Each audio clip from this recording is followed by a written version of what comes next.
probably 19 and I'm 14 or something, 15. They throw me this big 21st birthday. And one of the guys goes, Dante, remember this day because you'll never be 21 again. And my friend goes, you never know. And I was like, shut up. Shut up.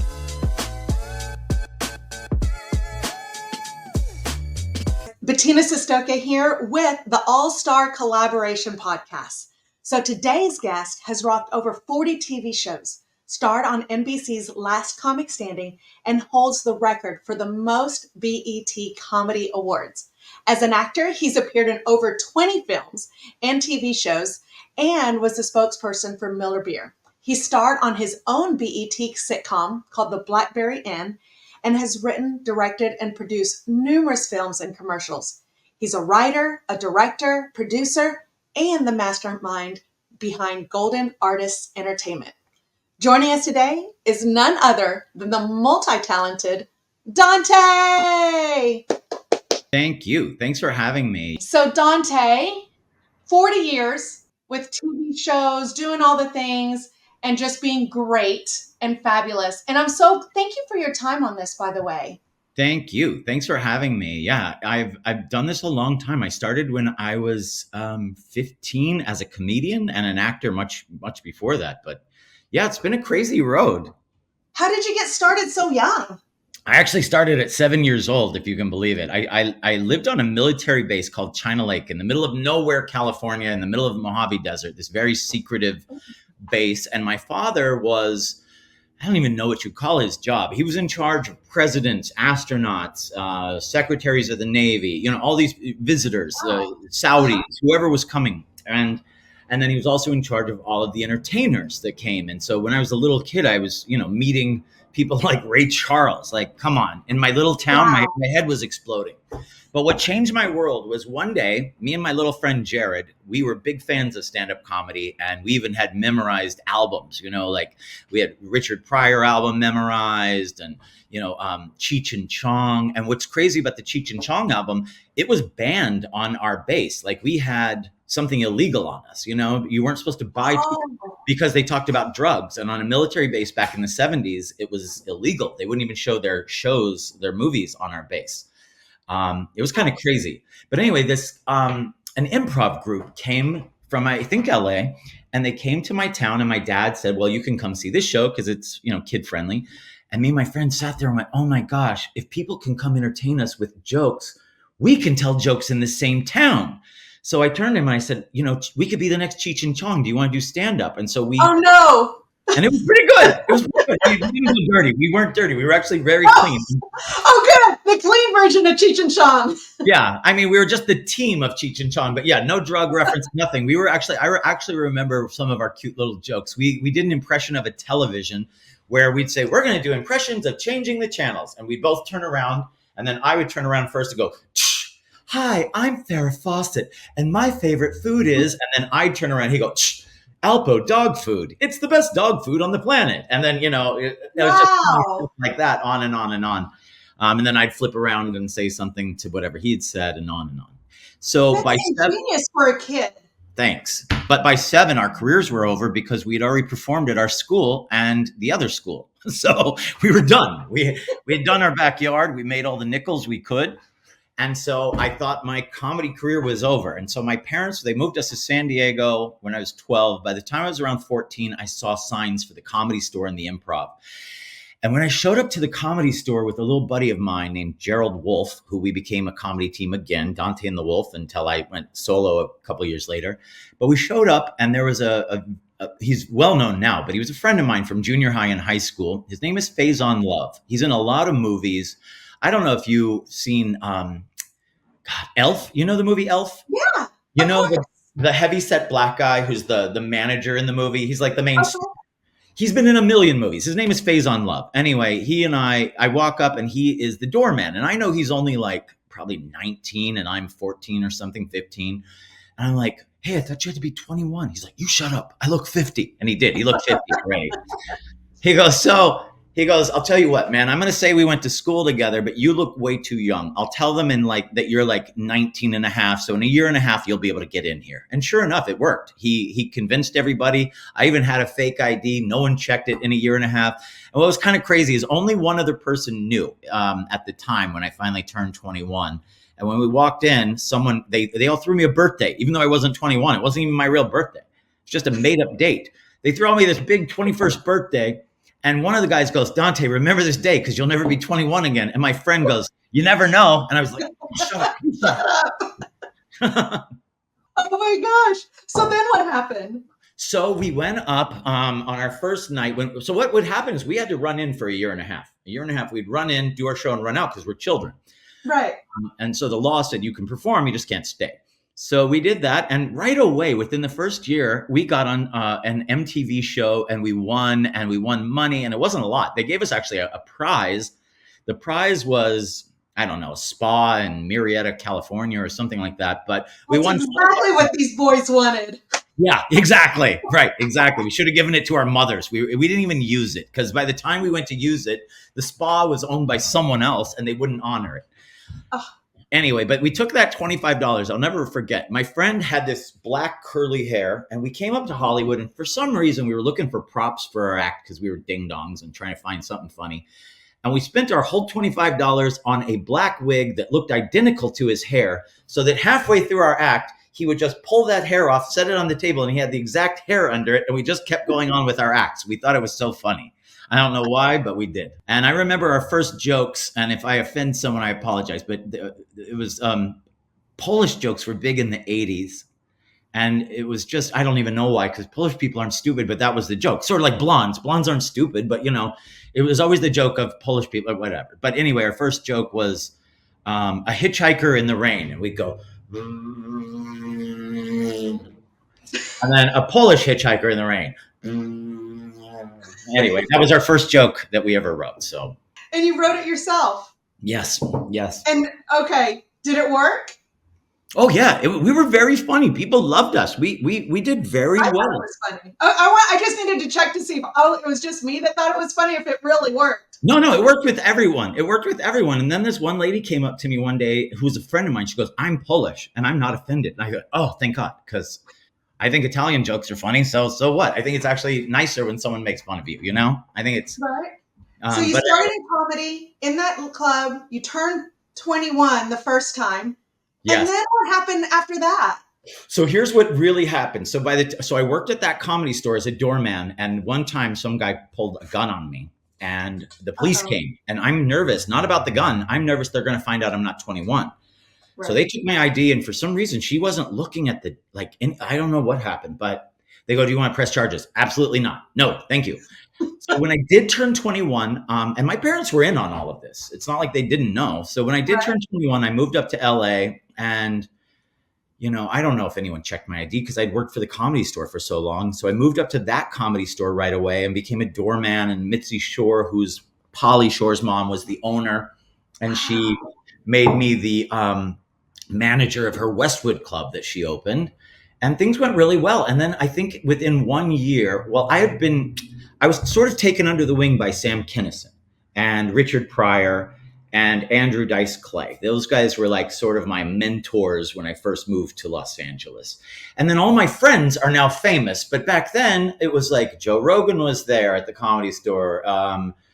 Every person on the planet that's famous today was there back then, and we were all struggling and coming up together and doormen together even at the Comedy Store. It was a crazy time. But then within a year, I got on a TV show called Comic View on B.E.T, and I was the white guy. I stood out. I was the, funny white comic. And because of that, they asked me to be on all the time. They're like, oh, you're very popular and this and that. So they would film like 3 shows a year for like 7 or 8 years. And I did all 3. And not that I was on every single episode, but they'd film like 10 shows 3 times a year. And I would be on one of those 10. So they would air different shows 4 times a day, every day on BET. I was on BET at least once a day. And then they gave me a sitcom 5 years later on BET, which was really fun. But that was the beginning of everything. Yeah, it was just me starting out as a kid, and then the minute I turned 21, everything sort of took off. So, what do you think was the reason that they chose you? Because there's a lot of comedians they could have chosen from, right? A Sure. lot of aspiring folks that really want to achieve. Was Well, it like you also, had mentorship, work ethic? Like, what was it? it was everything. It was black comedy was a new thing. I hate to say it. There were black comics who played black rooms, but there weren't white comics playing black rooms. It's a different. We changed the world. We all changed the world at that point because what had happened was let's go back to San Diego. When I was down there struggling as a comedian, Faison actually said to me, hey, there's a great black comedy room right by your house. It's called Smokey Gaines Nightclub. It was this famous Charger football hangout. And I went with him one night and I went up on stage doing my regular act that I did for everyone. And I bombed because I wasn't connecting with the crowd. You know what I mean? I wasn't connecting with the fact that I'm the white guy in the black crowd and everyone's kind of wondering if I'm going to make something about this. And when I got off, Faison's like, it was all right, but why don't you come watch for a few weeks? So that's what I did. And I just watched the other comics and I got a good sense of what the crowds liked because it's not the same. When it wouldn't be the same if it was an all Italian crowd, an all anything crowd. So he was so right, and it changed my life. And that's what I think what it was me not being afraid, because there is fear involved in anything hard or different. There is. Any time someone says that's going to be hard for you, you go, then why would I do it? You know, I'm already making money over here. Why do I need to come over here and make more money? But that was, I'm glad you asked that question because that's true. That's I think it was overcoming fear and saying I'm open to learning new things because I did want to play to every crowd. Why would I not want to go into an all female room or an all this and be able to kill? And so I started making that my goal. I heard about an all gay club in San Diego. I'm not gay, but I thought I better go play there and figure this out because I would love to make my gay audiences laugh and not offend them and not say something that's going to hurt somebody's feelings or whatever, and all female audiences. And I made that my goal for years. And I think that that's why my act is so universal today. I played to this one crowd in the Comedy Store one night. It was like an all women's group. And someone dared me to tell an off-color joke about women to begin with. And I did. And the women went crazy because they knew they could all murder me if they want. You know what I mean? I'm out. So it was kind of the same thing. It was the fact that I was saying something in front of that audience that was off color. They knew I obviously didn't mean it or they wouldn't have hired me for it. But what's nice is someone wrote an article that night saying, this guy is the best. Whatever. It was like Beverly Hills Press saying that all women's groups should hire this man, blah, blah, blah. It was very cool. Yay. Yeah. And then one more interesting quick thing on that note, because I just thought of it. The best compliment I've ever had was given to me around that time. There was a woman who came up to me one night who said to me, I am a professor of English. She goes, I give lectures all the time and I speak and I listen to speakers all the time. She goes, your performance tonight was the only perfect performance I have ever seen where you used the English language perfectly. Even if you cursed, you used it in the exact right way. I don't know. She went on and on. I said, lady, this is the greatest compliment I've ever had. This is the one that's going to make my mom the most happy. But it really is. And that was when I was probably like 25 or something. I got that compliment and it never left my head. Never. So that's such a great point. So you probably, what is it like? How do you impact that next generation now? Like that professor impacted you and that mentor impacted you. And I bet it sounds like your mom impacted you just by giving you the freedom to do something that you, right? That some moms would be like, don't. No, my mom and dad were the best. I think my poor dad, it's going to make me cry probably, but my poor dad really wanted to be an entertainer. He was the radio guy in the Air Force during Korean War. And when he came back, there was a guy in Chicago and a guy in LA that both offered him big jobs at the radio stations. And my mom said to him at the time, I was a mistake baby years and years later, but at the time they had 3 little kids. And my mom said, you work for the military. You have a good government job, which he did. He was a civil servant. And she goes, in 3 years, when these people fire you, and we're in Los Angeles wondering what we're going to do next. You're going to wish you had this nice government job that you can retire from.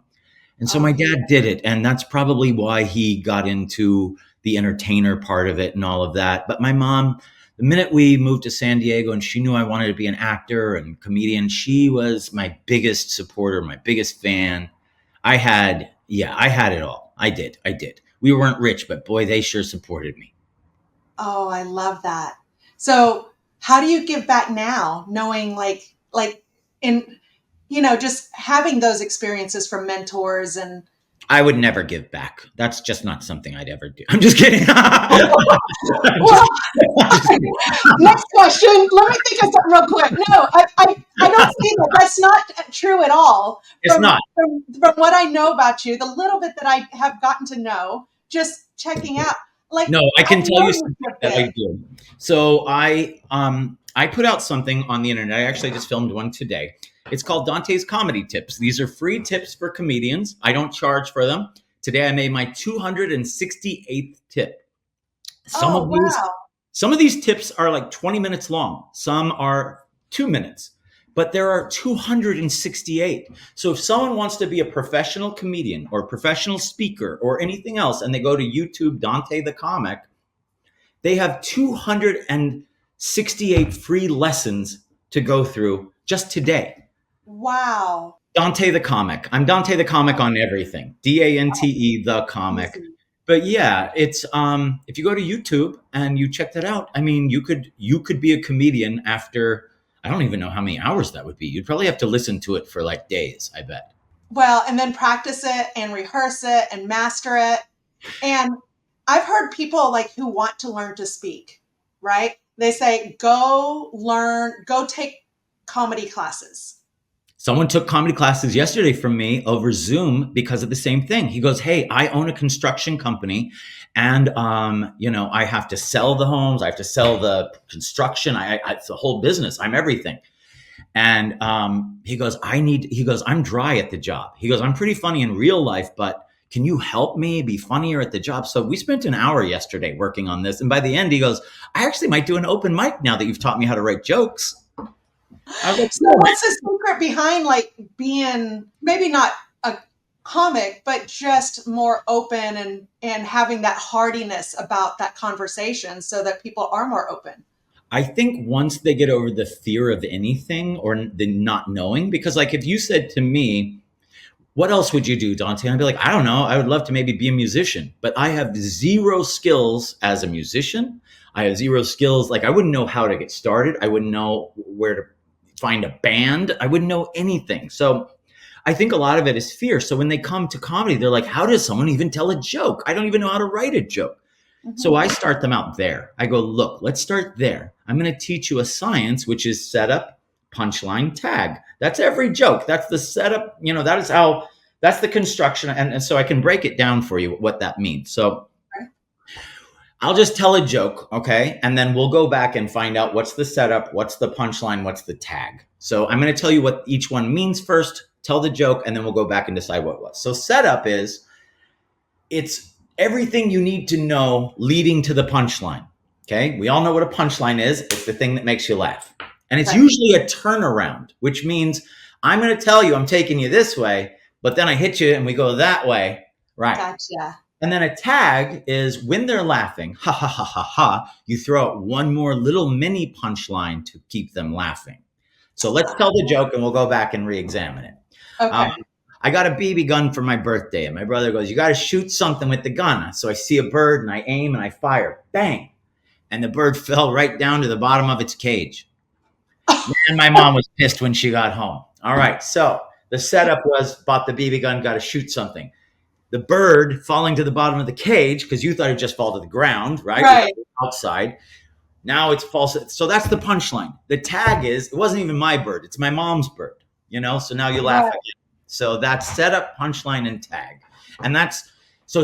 Even if you watch like Chris Rock or Richard Pryor, someone who tells a long story, now that Yeah. you know joke structure, you go, "Oh my god, he didn't tell a 15-minute story. He told 100 setup, punchline, tags that made one long story." Oh, That's just brilliant. And I want to go back to something else you talk about is that fear, because you've talked about it twice, is Yeah, fear's a overcoming big that. one for anyone. How do you get people to get over that fear? Well, first recognize that it is fear, and then be willing to overcome that fear and do whatever it takes to overcome that fear, and then stick with it long enough so that they have the confidence versus the fear. Yeah, that's a good one. I think with anything, you just have to ease people into it and let them know what's the worst that can happen. What's the worst? Like my wife was saying that she's like worried that she's not going to do enough time on a show coming up because they wanted her to do more time than she's ever done. She's a comedian also. Mm. And I said, how much extra time? And she says, 5 minutes extra. She's like, I'm used to doing, let's say it's 30 minutes. They want me to do 35. I was like, even if you do 30 and get off stage, do you think anyone's going to notice? I said, you've put this fear into your own head. She was actually upset by this. She goes, I don't even know if I have another 5 because she hasn't done as long as me. You know what I mean? She's got a solid, and she has more material. She just doesn't love it anymore. It doesn't fit her. Oh. So it's not like, but I said to her, I said, no one will care. I said, what is the worst that would happen? You think they're going to fire you or not pay you because you didn't tell 5 more minutes worth of jokes? We'll start 5 minutes later. You know what I mean? No one cares, especially when you're laughing. You never want it to go too long. You want to be cut off in the middle of your excitement so that you walk out still excited. You never want it to go downhill and leave the comedy club because you'll feel like depressed as you leave. You want to leave on a high note. So Well, everybody else wants it on a high note too. Right. Yeah, it really is about overcoming fears through just finding out that there's really nothing to be afraid of. Because people go, well, what if I get heckled? Can I tell you something? I've been a comedian for 37 years and I've never had a real heckler. People go, what do you mean? Haven't you been heckled? Yes. If you watch my videos, I've been heckled 10,000 times. But a real heckler is, you suck, get off the stage, you're terrible, right? Isn't that what you think? What most hecklers are, the thousands that I've had, will be like, welcome to Reno. Hey, I like your shirt. Or that was a great one. My wife does that. And, other comics like, okay, please don't talk and please be quiet. Not me. I think it's funny. Your wife does that. She must be crazy like me. And I just move on. You know what I mean? Like, who cares that they're talking? Well, that sounds like you built a connection. If they're willing to have that conversation with you, that means they're connecting with you. I would think that that's kind of like a compliment. I think it is too. And that's why I'm trying to tell people it's not, you shouldn't fear it. You should welcome it, because I would be upset if my crowd didn't talk back.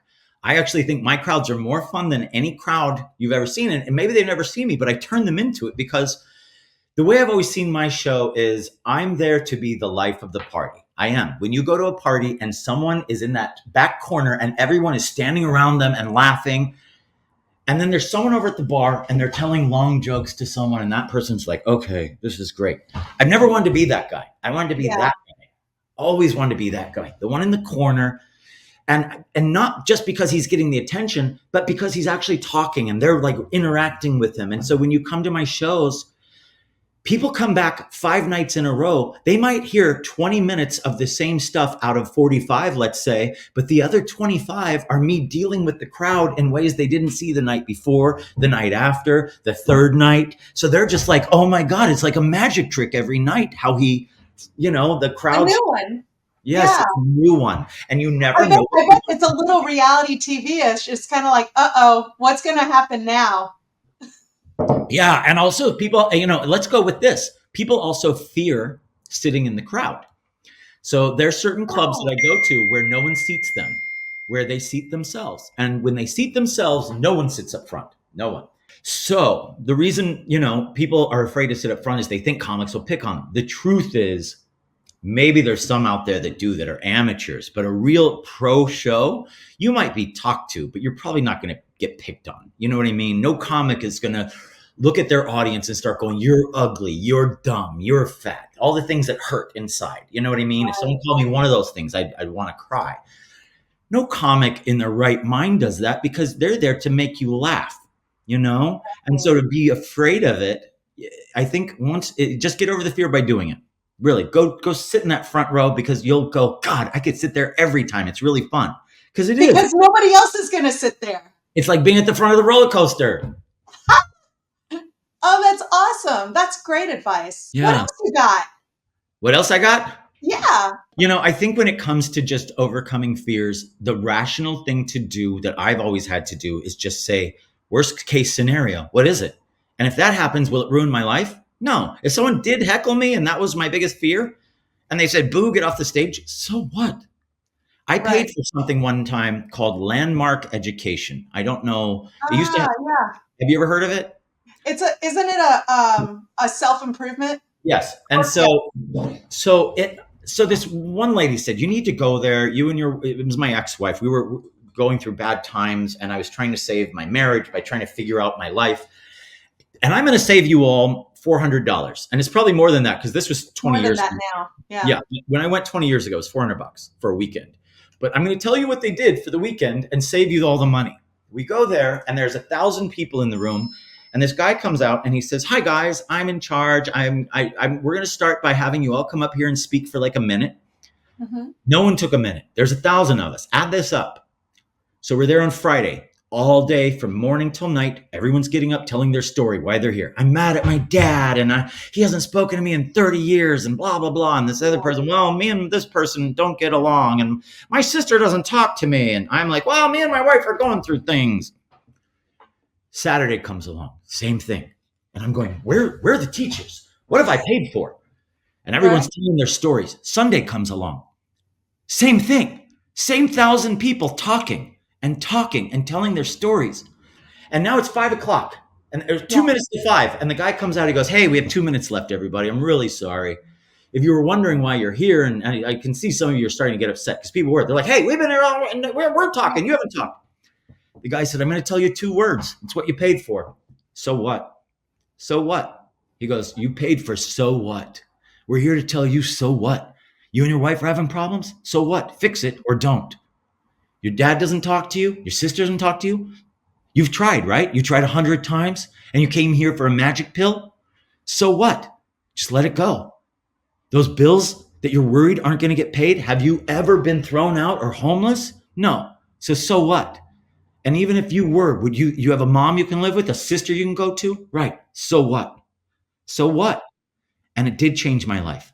I was glad I paid $400 for those 2 words because anytime something like I get anxiety about something or there is something that pops up that you go, oh no, COVID. I own an entertainment business and we just went through a 9-month strike, 2 strikes actually during the same period. And this was following COVID. Like I watched my money go from here to here and then start to build up. And then we hit this thing again. I'm like, oh my God. But I said, so what? So what? I'm not going to be homeless. It doesn't mean you care less. There's a difference between so what and caring less. Mm. It doesn't mean I don't care about that bill. It just means what is the worst that's going to happen?